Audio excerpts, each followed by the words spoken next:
नमस्कार विद्यार्थी मित्रांनो, अभ्यास अलर्ट या आपल्या यूट्यूब चॅनलवरती आपलं स्वागत आहे. तर विद्यार्थी मित्रांनो, आज आपण पाहणार आहोत 30 मार्च 2026च्या अत्यंत महत्त्वाच्या चालू घडामोडी. तर व्हिडिओ पहिल्यापासून शेवटपर्यंत पाहण्याचा प्रयत्न करा. अतिशय महत्त्वाचे आणि निवडक प्रश्न असणार आहेत जे की तुम्हाला कोणत्याही स्पर्धा परीक्षेमध्ये डायरेक्ट विचारले जाऊ शकतात. तर विद्यार्थी मित्रांनो बघा, आजचा प्रश्न क्रमांक 1 आहे. 2026मध्ये IPLच्या इतिहासामधील सर्वात महागडा संघ कोणता ठरला आहे? तर बघा, प्रश्न इम्पॉर्टंट आहे विद्यार्थी मित्रांनो.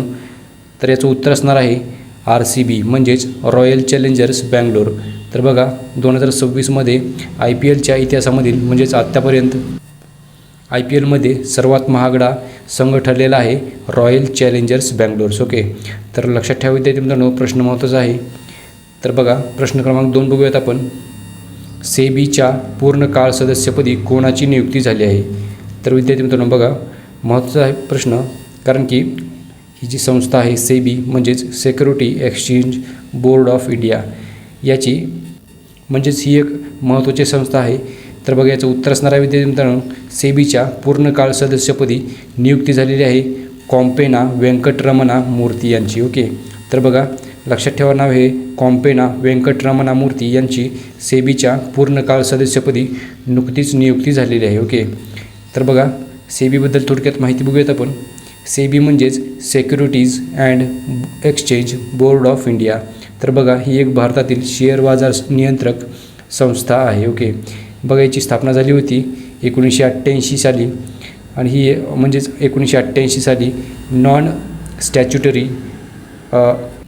म्हणजेच जेव्हा स्थापना झाली होती 1988 साली, त्यावेळेस याला कायदेशीर मान्यता नव्हती, तर याला कायदेशीर मान्यता भेटलेली आहे बघा 1992 साली. ओके, आणि सेबी ॲक्ट 1992 या कायद्याअंतर्गत ही मिळालेली आहे. ओके, तर चला बघा, याचं मुख्यालय आहे मुंबई या ठिकाणी, महाराष्ट्रातील मुंबई या ठिकाणी याचं मुख्यालय आहे.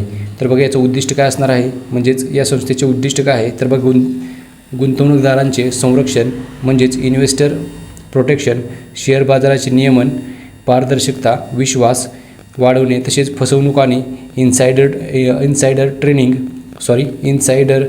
ट्रेडिंग रोखणे असा याचा उद्देश आहे. तर चला पुढचा प्रश्न बघूयात आपण. प्रश्न क्रमांक 3 आहे बघा. UPIद्वारे क्रेडिट लाईनवर ओव्हरड्राफ्ट सुविधा सुरू करणारी भारतातील पहिली बँक कोणती आहे? तर बघा, प्रश्न महत्त्वाचा आहे, कारण की अशी करणारी बँक पहिलीच बँक आहे. ओके, तर बघा, याचं उत्तर असणार आहे ऑप्शन नंबर D म्हणजेच बँक ऑफ बडोदा. तर बघा, बँक ऑफ बडोदा ही UPIद्वारे क्रेडिट लाईनवर ओव्हरड्राफ्ट सुविधा ही सुविधा सुरू करणारी भारतातील पहिलीच बँक आहे. ओके, तर लक्षात ठेवा विद्यार्थी मित्रांनो, प्रश्न महत्त्वाचा आहे. तर प्रश्न क्रमांक 4 बघूयात आपण.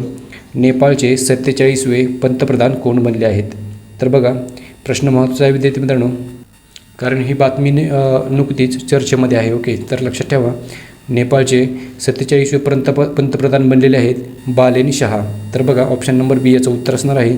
तर बालेन शहा हे नेपाळचे 47वे पंतप्रधान बनलेले आहेत. ओके, तर लक्षात ठेवा, आणि नेपाळ या देशाची राजधानी आहे काठमांडू. नेपाळचे चलन आहे नेपाळी रुपया. तर बघा, नेपाळी रुपया हे नेपाळचे चलन आहे. तर विद्यार्थी मित्रांनो, चला पुढचा प्रश्न बघूयात आपण. प्रश्न क्रमांक 5 आहे बघा. 2026मध्ये इंडियन प्रीमियर लीग म्हणजेच IPLचे कितवे संस्करण सुरू झाले आहे? तर बघा, याचं उत्तर असणार आहे ऑप्शन नंबर C म्हणजेच 19वे. बघा, तर 2026मध्ये म्हणजेच यावर्षी IPL म्हणजेच इंडियन प्रीमियर लीग याचे 19वे संस्करण सुरू झालेले आहे. ओके, तर लक्षात ठेवा विद्यार्थी मित्रांनो, तर असा प्रश्न तुम्हाला डायरेक्ट विचारला जाऊ शकतो. तर बघा, IPLची सुरुवात झाली होती 2008 या साली. चला पुढचा प्रश्न बघूयात आपण. प्रश्न क्रमांक 6 आहे बघा. मदतपूर्व प्रसूतीचा अंदाज वर्तवण्यासाठी भारतात कोणता उपक्रम सुरू करण्यात आलेला आहे? तर बघा, याचं उत्तर असणार आहे ऑप्शन नंबर A म्हणजेच गर्भिणी इनिशिएटिव्ह. तर बघा, गर्भिणी इनिशिएटिव्ह हा उपक्रम मदतपूर्व प्रसूतीचा अंदाज वर्तवण्यासाठी भारतामध्ये सुरू करण्यात आलेला आहे. ओके, तर प्रश्न महत्त्वाचा विद्यार्थी मित्रांनो, बघा, हा जो उपक्रम आहे तो प्रामुख्याने गर्भधारणेसंबंधी म्हणजेच मॅटर्नल हेल्थ माहितीवर आधारित स्वदेशी आर्टिफिशियल इंटेलिजन्स मॉडेल विकसित करण्यासाठी आहे. ओके, तर बघा, या अंतर्गत गर्भिणी GA2 सारखी AI साधने तयार करण्यासाठी करण्यात आलेली आहेत बघा, ज्यामध्ये भारतीय महिलांच्या डेटावर आधारित असून प्रसूतीचा योग्य कालावधी आणि मुदतपूर्व प्रसूतीचा धोका ओळखण्यास मदत होणार आहे. ओके, चला विद्यार्थी मित्रांनो बघा, प्रश्न क्रमांक 7 आहे बघा, पश्चिम आशिया संकटाचा सामना करण्यासाठी भारत सरकारने किती अधिकारप्राप्त समित्या गठीत केलेल्या आहेत? तर बघा याचं उत्तर असणार आहे 7.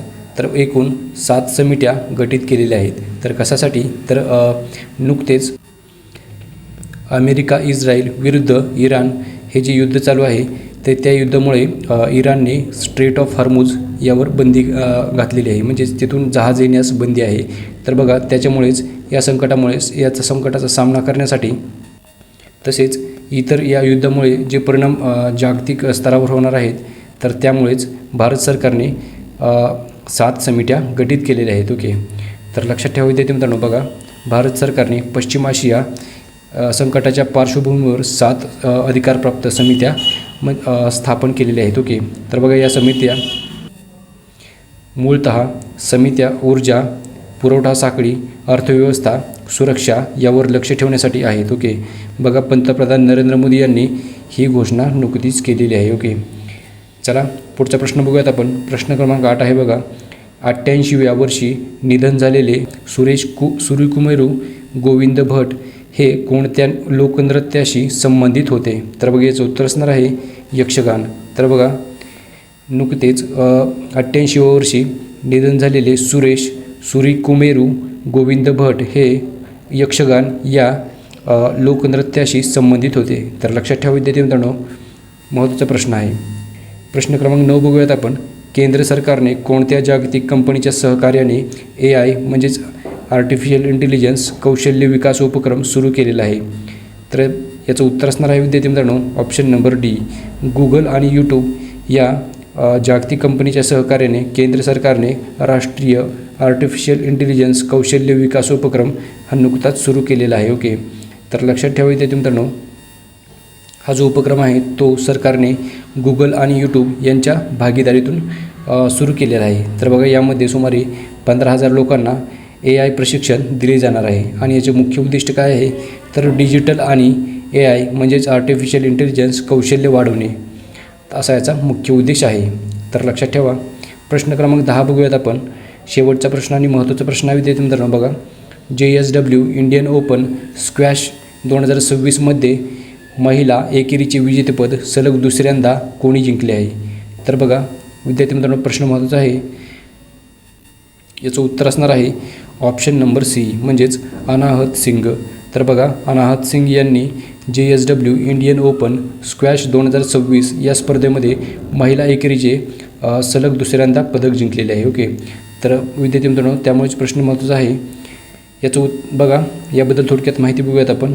JSW इंडियन ओपन स्क्वॅश 2026 ही जी स्पर्धा आहे ती बॉम्बे जिमखाना म्हणजेच मुंबई येथे आयोजित करण्यात आलेली होती. ओके, आणि बघा अंतिम सामन्यामध्ये इजिप्तच्या हाना मोवाताज हिला 3-1ने पराभूत केलेले आहे. तर बघा उपविजेता कोण आहे?